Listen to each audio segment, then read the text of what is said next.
comment tu veux que je t'appelle? Alice. Ok.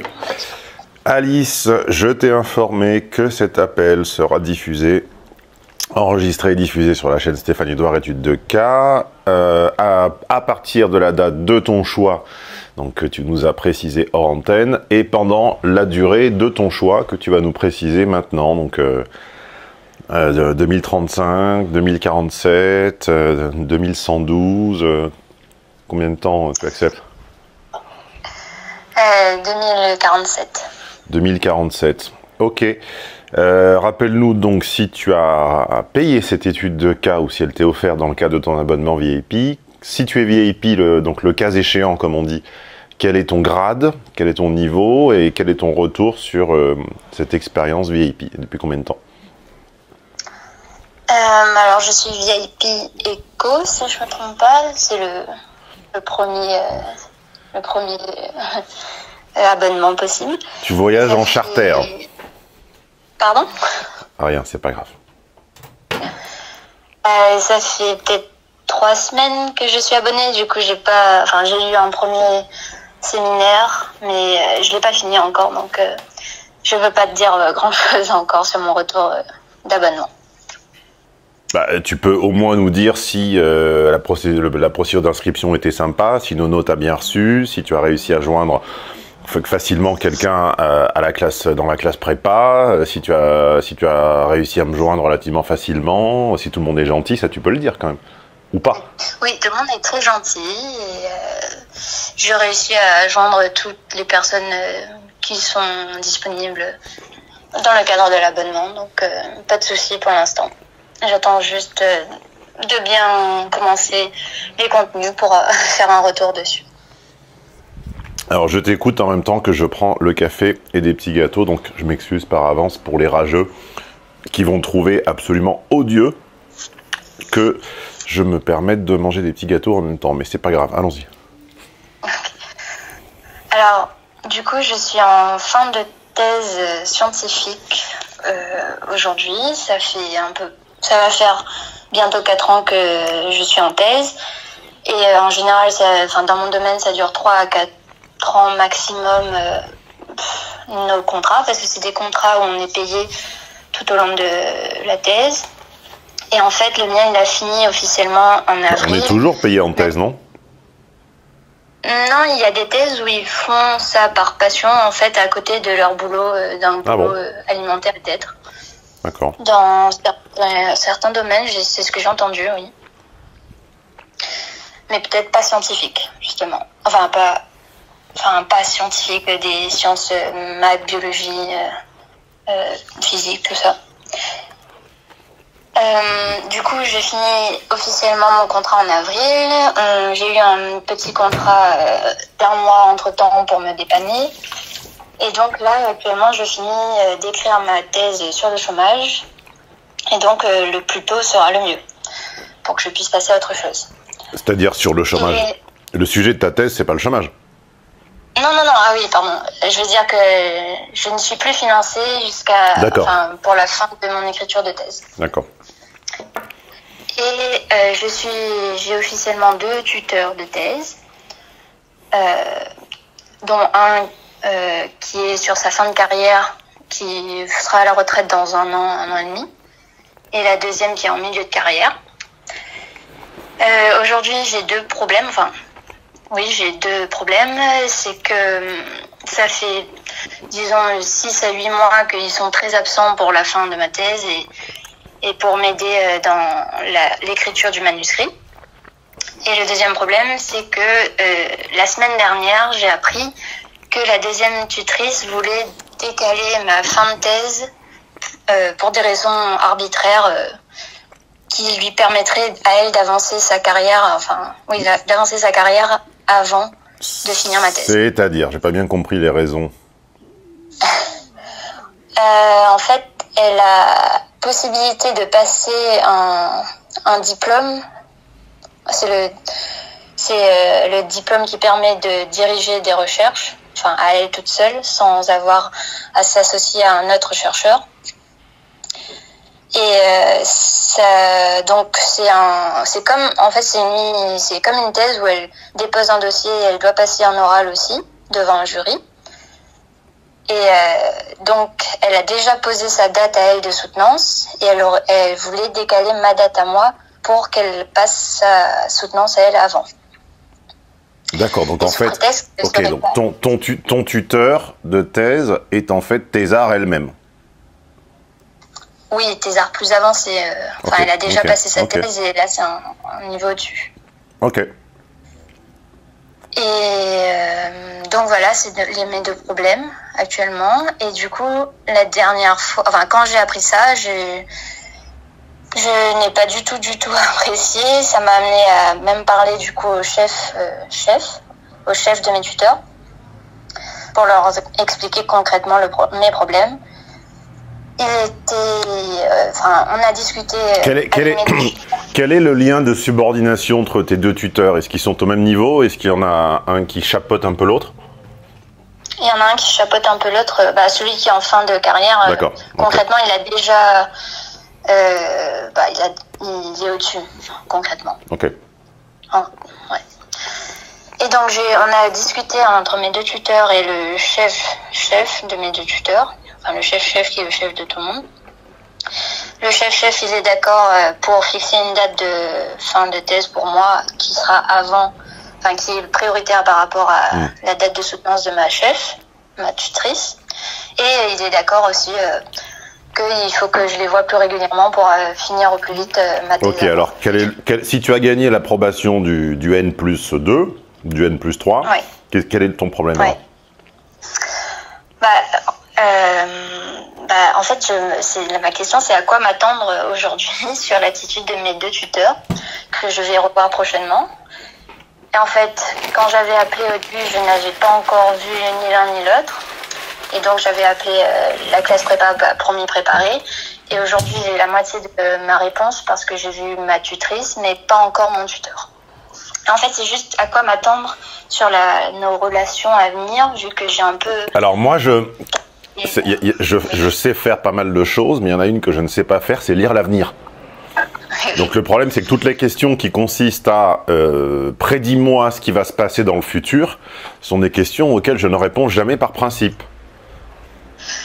Donc de leur point de vue de chef, en fait, je pense que j'ai... Le plus dur était en tout cas de gagner l'approbation du N+2. Enfin, en tout cas, du supérieur, de ton supérieur. On ne sait pas bien si dans ton cas, ça correspond à du N+2 ou du N+3, mais peu importe. C'est toujours ça le plus dur. Une fois qu'on a la validation de la personne au-dessus, normalement, il y a un effet domino qui fait que les dominos se poussent et la voie est libre. Moi, j'avais eu un cas similaire avec mon tuteur à Sciences Po, qui s'appelait Pierre-François, j'en ai déjà parlé, que je trouvais extrêmement à la fois abscon dans ses explications, dénué de toute capacité à motiver. J'étais en DEA, hein, j'étais pas en thèse, je n'ai cessé de le répéter, je le trouvais absolument incapable de motiver qui que ce soit dans la difficulté. Au contraire, quand on lui demandait de l'aide, on le voyait 5 minutes sur un coin de table et il ne faisait qu'envoyer un lien vers un contenu dans une revue de sociologie complètement incompréhensible, jargonneux, verbeux à mort. Et voilà en quoi consistait son mentorat ou son tutorat. Et le jour où je l'avais remonté donc au directeur du laboratoire qui s'appelait Erhard Friedberg, puisque tout ce que je dis est vrai et n'est ni injuriant ni insultant, donc j'ai le droit de dire les noms, eh bien... j'avais d'abord eu aucune réponse, et puis le croisant dans un couloir, il m'avait gentiment fait comprendre que mon sujet de thèse, mon sujet de choix de mémoire, comme je n'ai pas choisi un des thèmes qui leur rapportait des financements, eh ben ça voulait dire qu'en gros j'étais une tête brûlée, que je n'en faisais qu'à ma tête, et que voilà, j'aurais la note juste minimum pour dégager, et fiche le camp, et merci, au revoir. Et donc, dans ton cas, ça s'est pas passé comme moi. Dans ton cas, tu as eu l'approbation du N+2. Donc, Là, normalement, à moins d'implosion interne, je vois pas tellement ce qu'on pourrait te faire de mal, mais ça me permet de rappeler que, premièrement, contrairement à ce que disent les rageux, 100% de mes clients ne sont pas des hommes. Deuxièmement, contrairement à ce que disent les rageux, les études de cas ne sont pas des histoires de drague ou de séduction. Je vous mets au défi sur les 50 dernières études de cas de compter combien étaient des histoires de drague ou de séduction. Donc encore une fois, ça n'est pas le cas. Et troisièmement, ça permet de rappeler que les environnements de type... comment dire, il y a une perception erronée que l'on a choisi l'environnement le plus concurrentiel et qu'à côté, ça se passe très bien. C'est un petit peu comme les gens qui habitent une petite ville de province et qui te disent « Oh là là, la circulation dans ma ville est infernale. » Mec, tu habites une petite ville de province. C'est-à-dire que déjà, essayer la circulation dans la capitale, c'est pire. Et puis quand tu auras essayé la circulation dans ta capitale, essayer la circulation à New York ou à Los Angeles, c'est pire. Et quand tu l'auras essayé à Los Angeles, essaie-la à New Delhi ou je ne sais où, dans une capitale en Asie, c'est pire. Et tu vois ce que je veux dire? Donc il y a un côté, oh mon Dieu, j'ai choisi un environnement où tout est complexe, où tout est contentieux. Non, non, c'est pas... c'est le contentieux, l'égocentrisme, la conscience aiguë de ses propres intérêts au détriment de ceux des autres, etc., c'est un invariant humain. Ça n'est pas ton labo, ou ton sujet, ou ton truc, ou ton machin. Comme quand les gens disent, oh là là, je sais pas quoi, dans mon immeuble, personne ne peut se blairer, j'ai envie de partir à la campagne. Mais à la campagne non plus, personne ne peut se blairer. À la campagne aussi, il y a des procès entre les propriétaires. À la campagne aussi, il y a des inimitiés. Il y a des gens qui se croisent depuis 25 ans dans le même village sans se dire bonjour. À la campagne, il y a des gens qui tuent qui tuent le chien du voisin parce qu'il a mordu le gamin ou qui tue pour un coq. Enfin, donc c'est l'environnement universitaire. Il faut l'avoir connu de l'intérieur pour savoir que, comme tous les autres, voire peut-être même pire, puisque ce sont des gens qui vivent un peu dans une bulle et dont l'objet, dont la production est difficile à valoriser. Parce que moi, par exemple, quand j'écris un bouquin ou une conférence et que je la vends, je peux te dire combien ça coûte, je peux dire combien ça rapporte. Là, je regarde sur mon logiciel comptable à la fin de l'année et je dis, bah tiens, ça m'a rapporté tant. Une thèse, bonne ou mauvaise, combien rapporte ta thèse? Tu vois? On n'en sait rien. C'est très difficile à valoriser. Ça rapporte un contenu sans doute qualifiable, mais dont on ne saura finalement que dans très longtemps quel rôle ça a eu dans une recherche collective, etc. Donc tout ça est très difficile à valoriser. En plus, vous êtes encore une fois dans un environnement avec une rémunération fixe pendant un certain temps, avec beaucoup de liberté, enfin qui ne correspond pas exactement à un environnement de travail classique. Et donc, là-dedans, on va dire, il y a une expansion des égos. Hein, il y a une expansion des égos. Donc, le thésard regarde de haut l'élève de non-thésard. Le tuteur regarde de haut son thésard. Le tuteur de tuteur regarde de haut son tuteur. Le directeur de labo... Tout est plein d'ego là-dedans. Dans les labos, on est parfois des petites stars. Hein, on est légèrement plus âgé que le reste de l'école. On a accès aux coulisses. Il y a tout un petit écosystème de stars. Il y a tout un petit écosystème de stars, de starlets, qui aboutit à ce type de conflit de personnalité. Quand on a des personnalités un petit peu fortes, il est tout à fait fréquent que l'on s'entende que moyennement avec son tuteur ou qu'il y ait une compétition. Alors dans le temps, quand tout n'était pas numérisé, ce qu'on voyait souvent, et je l'avais décrit, c'était des tuteurs qui se réappropriaient sans leur consentement une partie des écrits des devoirs qu'ils chapeautaient, qu'ils surveillaient. Et donc, moi j'ai vu, mais je ne peux pas le prouver, car encore une fois, faut bien se souvenir que c'était une époque où tout n'était pas numérique, où on écrivait, certes, sur des ordinateurs, mais les choses n'arrivaient pas sur Internet, elles étaient imprimées au print center du coin de la rue, et puis ça finissait dans un placard. Donc c'était difficile d'avoir accès à tout ce qu'ont écrit les petits copains, mais moi je sais que j'ai vu des idées et des pans de mon travail repris dans ceux de gens donc, que je ne nommerai pas, parce qu'ils vont dire que je les diffame, sachant que je n'ai pas de preuves. Mais enfin bon. Ouais. Donc, mais ça se fait encore aujourd'hui en vrai. Oui, mais quand je le disais à l'époque, comme il n'y avait pas les PDF et comme tout n'était pas en ligne, on me disait que j'avais rêvé. Et toi, tu confirmes que c'est bien le cas. Ah oui, oui, oui. Ah oui. Donc, à chaque étape de l'échelle, en fait, on synthétise ou on formalise ou on reformule un certain nombre des travaux du barreau d'en dessous pour le monter au barreau du dessus, tu comprends? Enfin, tu comprends, puisque tu le vis, tu le vois, tu le sais. Donc, tout ça crée les conditions d'un environnement de contentieux. Et c'est pour ça que quasiment aucune thèse ne se déroule en 3 ans, alors que ça devrait être le cas. Et c'est pour ça que les conflits sont extrêmement nombreux, a fortiori, quand on travaille sur un sujet où le financement n'est pas forcément tout de suite à la clé. Je ne sais pas si, si ton labo est stipendié, sponsorisé pour le thème que tu traites. Ou, ça aussi, il faut bien avoir en tête que vous n'êtes pas leur client au laboratoire. Vous n'êtes pas leurs clients. Leurs clients, ce sont les entreprises ou les ministères qui les stipendient, qui les payent. Vous êtes les ouvriers, en fait. Un thésard est un ouvrier. Oui, clairement, oui. Tu es un ouvrier.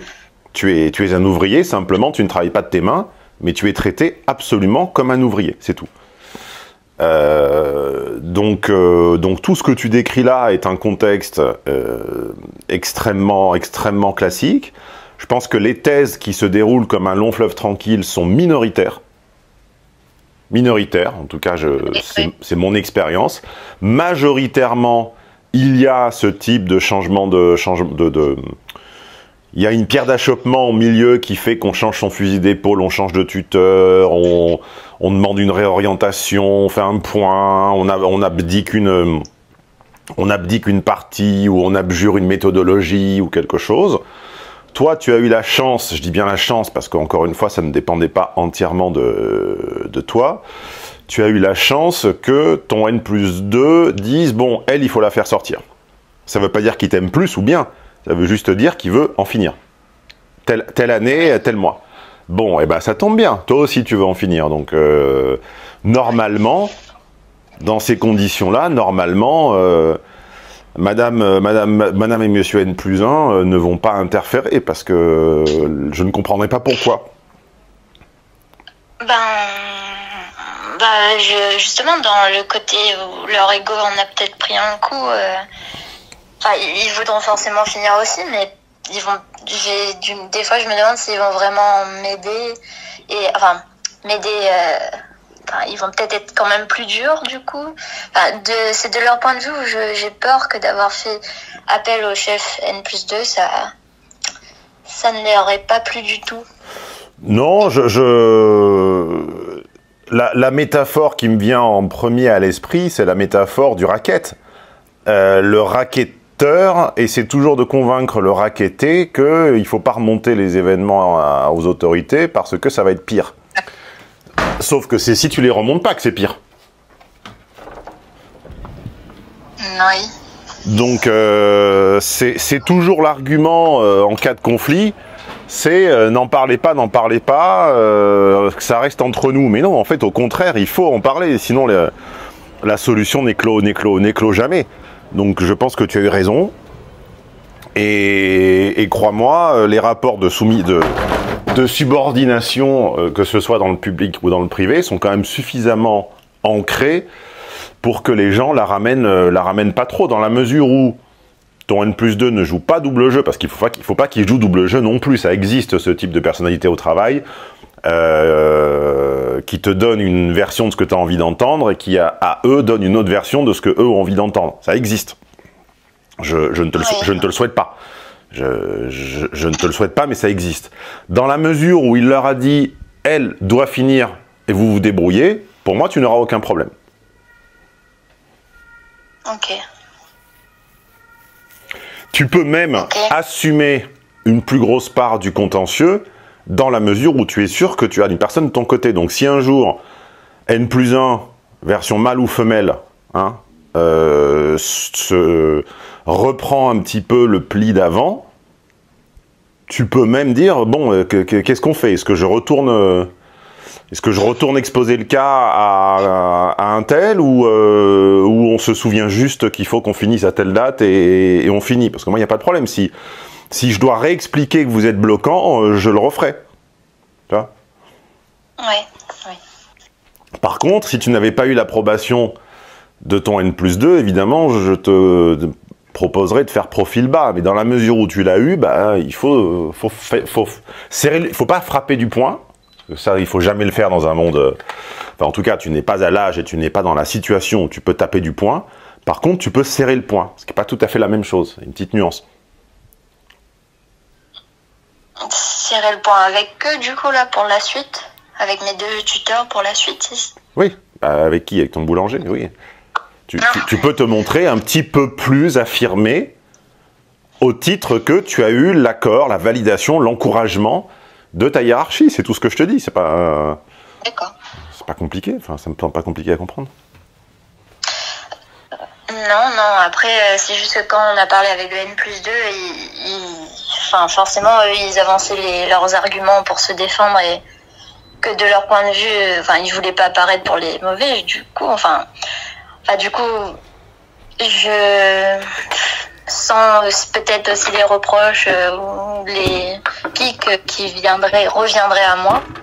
Mais non, mais tu n'as, comme tout le monde, tu n'as pas été parfaite. Comme tout le monde, il y a certainement des parties que tu as livrées un petit peu en retard ou un peu pas finies, ou bon, comme n'importe quel travail qui s'étale sur plusieurs années. C'est impossible d'être rigoureusement et ponctuellement à l'heure dans la délivrance de travaux qui durent des années. Je veux dire, on l'est au début, et puis à un moment ça glisse un peu, on se déconcentre. Bon, ça, ils en ont l'habitude, ça existe. Mais dans la mesure où on est d'accord sur le fait que ta collaboration doit s'achever à telle date, il faut tout faire pour qu'elle s'achève à telle date. Et voilà, c'est tout. Pas revenir éternellement sur le fait que oui, en novembre 2021, t'as pas livré ta partie 3B et tu l'as livré en janvier 2022. Bon, bah c'est fait, c'est fait. Ok, ouais. Il faut se rassembler autour d'un objectif commun qui est que ton travail parmi eux s'arrête au printemps 2023 ou je ne sais pas quand, de je ne sais pas quelle année. Okay. Et donc il faut fonctionner en rétro-planning en disant pour valider ce travail au printemps 2023, ça veut dire qu'il faut qu'il soit relu et adoubé par vous en mars ou février 2023, ce qui veut dire que je dois ce qui veut dire que là, aujourd'hui, maintenant, il faut qu'on fasse ça. Voilà. Oui, je vois. Et si vous n'êtes pas dispo pour me valider mon chapitre, ma partie, ma recherche, je ne sais pas quoi, avant le 1er novembre, ça veut dire qu'on ne tiendra pas le planning. Ça veut dire que on ne va pas respecter ce qu'on a convenu avec le N+2. Ça veut dire que je vais aller le voir. Plutôt, je vais solliciter, parce que je vais aller le voir, ça fait vraiment faillot. Je vais solliciter un nouvel entretien. Je vais lui montrer pourquoi on ne va pas tenir le planning. Et puis, on va voir ce qu'il dit. Ok. Tout par rétro-planning, en fait. Tout par rétro-planning, sans jugement de valeur ou de caractère, parce que c'est ça en fait qui comment on dit, infuriate, qui rend fou. Enfin, c'est ça c'est la petite dose de piment en trop sur les contentieux, c'est les jugements sur la personnalité. Donc il faut te départir de tout jugement, de tout tout ce qui pourrait paraître un jugement sur la manière de travailler de tes tuteurs. Même si en ton fort intérieur, tu es convaincu que leur manière de travailler,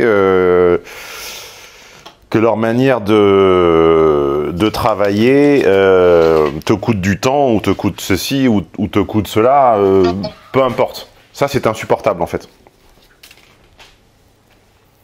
C'est comme quand tu achètes quelque chose en ligne sur eBay ou autre. Bon, il y a une déception. Il y a une déception. Quelque chose dans ce que tu reçois n'est pas exactement comme tu l'avais imaginé. Tu dois te retourner vers le vendeur, mais surtout si le mec a 100% d'évaluation positive depuis 20 ans, à aucun moment tu dois écrire s'il vous plaît un peu plus de sérieux. Parce que là, tu peux être certain, je te parle d'un cas très récent, tu peux être certain que s'il vous plaît un peu plus de sérieux à quelqu'un qui a 100% de positif sur 20 ou 25 ans, tu peux être certain que là, il va plus t'aider du tout et qu'il te hait en fait. Parce que tu as atteint son honneur, tu comprends? Oui. Mais donc, du coup, c'est bien de prendre sur soi, enfin de dire que oui, vous avez fait de votre mieux, mais moi, ça me convient pas et... C'est pas moi, ça me convient pas. C'est pour pouvoir terminer pour pouvoir se serrer la main au 1er juin et passer à la suite, ça veut dire qu'il faut valider le 24 mai, ça veut dire qu'il faut l'avoir relu le temps, ça veut dire que là, maintenant, j'ai besoin de ça avant telle date. Il n'y a pas de moi, ça me va pas.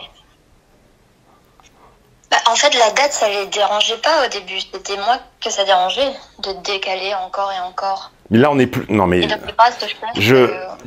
comme tu nous décris vaguement l'histoire, je brode... Enfin, j'élabore vaguement. Donc, moi, je me concentre sur mon expérience, puisque je n'ai rien d'autre de ton problème. Donc, moi, je me concentre sur les dates. Mais si c'est pas les dates, si c'est pas un facteur temps, c'est un facteur autre chose. C'est pas le problème. Je te dis juste de laisser de côté l'aspect personnalité et de te concentrer sur le facteur. Est-ce que c'est un facteur temps? Est-ce que c'est un facteur quantité d'infos? Est-ce que c'est un facteur... Est-ce que vous avez besoin d'un assistant pour aller organiser je ne sais quoi? Est-ce que tu dépends d'une autorisation pour te rendre je ne sais où? Est-ce que tu dépends d'un budget? J'en sais rien puisque tu ne nous l'as pas dit. Donc je parle du temps parce que c'est le facteur le plus évident, mais c'est peut-être pas le temps, c'est peut-être l'argent, c'est peut-être l'organisation, c'est peut-être autre chose. J'en sais rien. Si c'est bien le temps et l'argent. Moi par exemple, il y avait un facteur... que je trouve que mon tuteur, qui était un bourgeois, a survolé à l'époque, qui était que beaucoup d'élèves, dont moi, qui étant d'origine modeste, n'avions pas d'ordinateur à la maison. On parle de 2001. En 2001, tout le monde n'avait pas un ordinateur portable. Portable ou pas portable, d'ailleurs. Donc certains pouvaient taper à la maison, et certains devaient taper à l'école. Tu vois? Et ça, si tu as un tout petit peu d'humanité, tu le comprends. Tu vois? Je m'adresse aux quadragénaires. Souvenez-vous des années 2000, hein, fin 90, début 2000.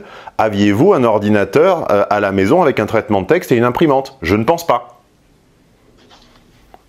Donc là, maintenant c'est plus la question. Il n'y a pas un seul étudiant qui n'ait pas un ordinateur. Et de toute façon, vous écrivez tous en cours sur un ordinateur. Je te parle d'une époque où on écrivait au stylo. Personne n'aurait osé apporter un ordinateur portable en cours. Tu te serais fait jeter, en fait. Le prof t'aurait mis dehors.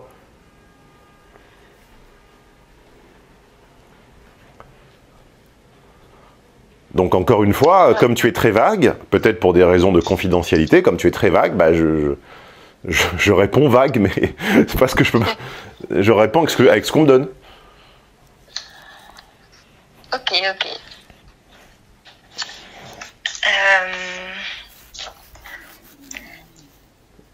Mais en fait, après, j'aurais une dernière question. Vas-y, on t'écoute. Qui est liée, mais peut-être pas dans le même domaine quand même. Au final, j'ai quand même pu discuter avec ma tutrice la seule après qu'elle ait parlé au N+2, au chef N+2. Enfin, au grand chef en tout cas. Et alors, au niveau travail, bon, bah, on a bien parlé, on est d'accord sur un plan de bataille pour finir dans les prochains mois. Un plan de bataille, voilà une bonne expression. Ouais. Et en fait, après, elle fait intervenir un côté personnel où, en fait, elle m'expliquait sa situation et personnelle et pourquoi, du coup, elle n'a pas été là et jouer. Enfin, pour moi, c'est jouer, mais justement, je ne sais pas, j'ai du mal à comprendre ses intentions et pourquoi elle insistait sur le côté personnel où elle attendait vraiment que je dise que je leur fais confiance pour la suite et que elle est là, en fait, que je comprenne qu'elle est là et tout ça, mais en fait, je comprends pas trop son but et pourquoi elle met autant d'importance dans le côté personnel alors que au final, ça reste professionnel, même si on a pu partager des moments personnels. Parce que c'est une femme. Tu m'as l'air un petit peu étrangère à la psychologie humaine, si je peux me permettre, Alice. Non, c'est pas ton truc, hein. Au boulot, surtout, oui, c'est mon premier vrai boulot. Enfin, c'est à la fois un boulot et une formation, mais...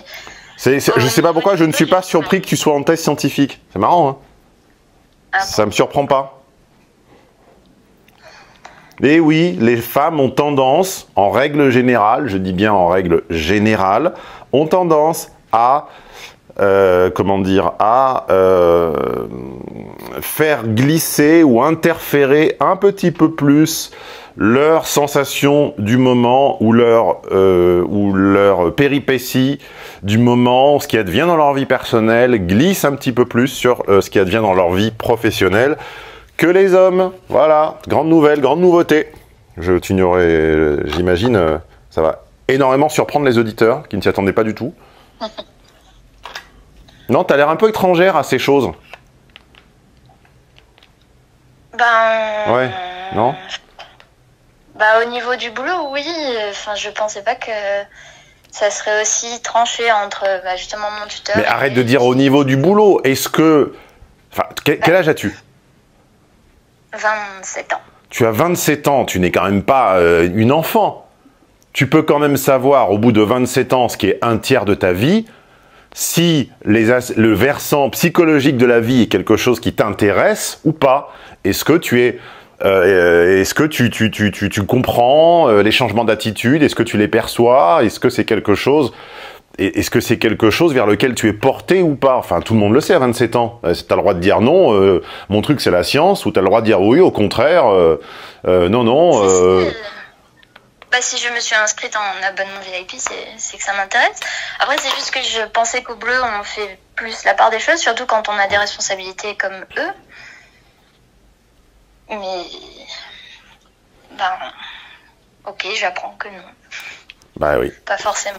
Non, tu vas très vite découvrir que les hommes et les femmes ne se comportent pas de la même manière au travail et qu'indépendamment des hommes et des femmes, il y a aussi des cultures d'entreprise. Donc c'est pas parce que ton N+1 est une femme qu'elle va se comporter comme telle, et c'est pas parce que ton N+1 est un homme qui va se comporter comme tel.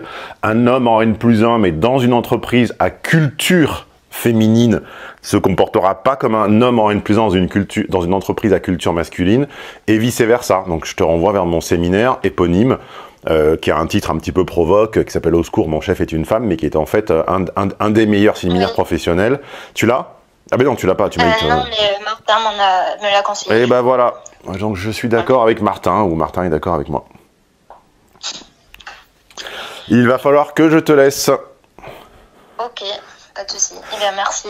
Bonne chance. Pour les auditeurs, remerciez les VIP d'accepter l'enregistrement, car ils ne sont pas obligés. La meilleure manière de les remercier, c'est de mettre un pouce sous la vidéo et vérifier, si ces études de cas vous intéressent, vérifiez que vous y êtes abonné. C'est pas parce que vous êtes abonné à la chaîne Stéphane Edouard tout court que vous êtes aussi aux études de cas. Ce sont deux chaînes distinctes. Voilà, bonne journée Alice, merci. Merci, au revoir.